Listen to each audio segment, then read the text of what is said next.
Bismillahirrahmanirrahim. Assalamualaikum warahmatullahi wabarakatuh. Selamat siang. Salam bergabung kembali ke channel Daris Learning. Pada kesempatan hari ini kita akan lanjutkan materi kita tentang query dalam database. Nah, ini merupakan capture kedua setelah kemarin kita sampaikan tentang tutorial bagaimana pengantar tentang pengertian di dalam query. Dan hari ini kita akan lanjutkan dengan praktek langsung di dalam database kita. Nah, silakan Anda buka database kepegawaian yang sudah kita buat ataupun yang Anda sudah buat. Nah, kemudian kita lihat di sini ada query wizard dan query design. Nah, seperti yang kemarin kita sampaikan, ada dua cara atau dua hal yang kita bisa gunakan membuat di dalam query. Kita langsung saja klik saja query wizard di situ. Nah, kemudian kita pilih yang simple query wizard. Nah, di dalam query wizard di situ akan terpampang menu tabel or query. Jadi tabel kita yang sudah kita miliki tentu saja akan muncul. Plus nanti kalau seandainya kita sudah membuat query, otomatis di sini akan muncul query-query yang sudah kita buat. Nah, sekarang kita masukkan tabel yang kita butuhkan dalam membuat query. Nah, sekali lagi kita akan masukkan ataupun membuat query seperti dari query 1.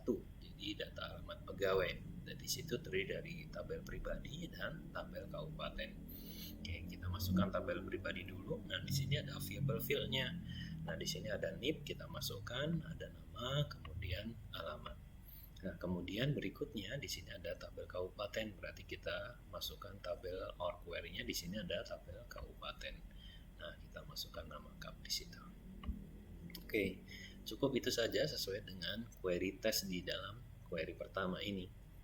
Nah, mengapa kita coba dengan dua query dulu? Jadi sebagai tips saja, jadi kalau kita ingin mencoba run di query, tentu saja kita trial bertahap dari query, digabungkan terdiri dari dua tabel, tiga tabel, dan seterusnya. Dan ini dimaksudkan agar seandainya nanti ada masalah di dalam query, datanya tidak muncul, itu mudah ditelusur salahnya di mana, apakah salah di relationship-nya ataukah salahnya di input data dan seterusnya. Oke, kita lanjutkan dulu, kita klik next di sini. Nah, tinggal kita ganti saja sesuai di sini ada new query-nya, namanya data alamat pegawai umpamanya. Oke, kita finish.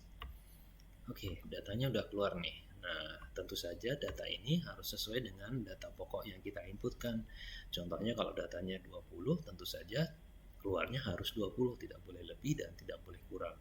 Nah, kalau datanya lebih, jumlahnya lebih dari 20, mungkin 100 bahkan sampai ribuan. Nah, silahkan cek di dalam membuat query apakah di relationship-nya itu sudah benar atau tidak. Kalau datanya lebih, mungkin dalam membuat query teman-teman mungkin membuat query berdasarkan tabel yang hanya tabel pendukung saja tanpa dengan tabel penghubung ataupun tabel pokok. Nanti kita lihat di relationship-nya ya. Oke, jadi kalau sudah muncul semua seperti ini, artinya database Anda untuk dites dalam query-nya sudah oke, sudah keluar datanya. Nah, sekarang kita buat yang query design. Nah, sebelumnya ini kita biasakan di lajur sebelah kiri, di lajur sebelah kanan kita tutup, kita close dulu. Oke. Nah, kemudian kita coba yang query design. Nah, di query design memang memiliki kelebihannya, antara lain kita bisa merunning program sebelum disimpan. Nah, kita coba lihat nanti. Nah, kemudian sekali lagi kita coba dengan query 1 ya sebagai pembanding nanti. Nah, sekarang kita butuhnya apa? Di tabel pribadi dan tabel kabupaten. Nah, kita klik saja tabel pribadi, kemudian di add, kemudian kabupaten di add gitu. Nah, teman-teman bisa lihat di sini ada hubungan antara tabel pribadi dan tabel kabupaten. Nah, kemudian kita coba sekarang. Nah, teman-teman lihat di sini ada field, ada tabel. Nah, cukup diklik pull down menu pada field-nya, nanti otomatis akan muncul informasi terkait nama field yang kita butuhkan di dalam query. Nah, contohnya di sini ada pribadi titik nama. Nah, klik saja pribadi titik nama. Nah, otomatis sudah dipisah nih. Yang field-nya ada di atas, tabelnya ada di bawah. Nah, demikian juga yang kedua. Yang kedua dia adalah pribadi titik nama. Oke, pribadi titik nama. Yang ketiga namanya pribadi titik alamat. Nah, kemudian yang terakhir namanya di sini kabupaten nama kap. Berarti kita pilih yang kabupaten, berarti ada di bawah nih. Nah, cukup itu saja.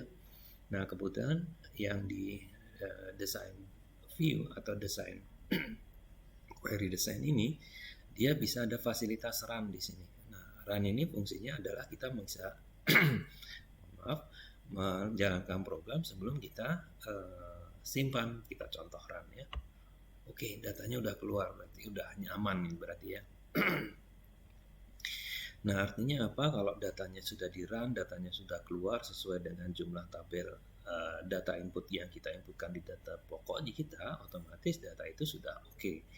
Nah, tips saja buat teman-teman ketika ini kalau pamannya mau balik lagi ke klik view aja, nanti dia akan balik ke desain kita. Jadi mengapa tadi kita cerita bertahap itu membuat query supaya nanti kalau seandainya kita run datanya tidak keluar itu ataupun datanya hanya keluar sebagian, tentu saja lebih mudah untuk pengecekan dengan dua tabel tadi. Nah, tips saja, jadi kalau namanya database-nya tidak keluar datanya gitu ya, atau query-nya tidak keluar datanya, nah silakan teman-teman cek dulu di database tools.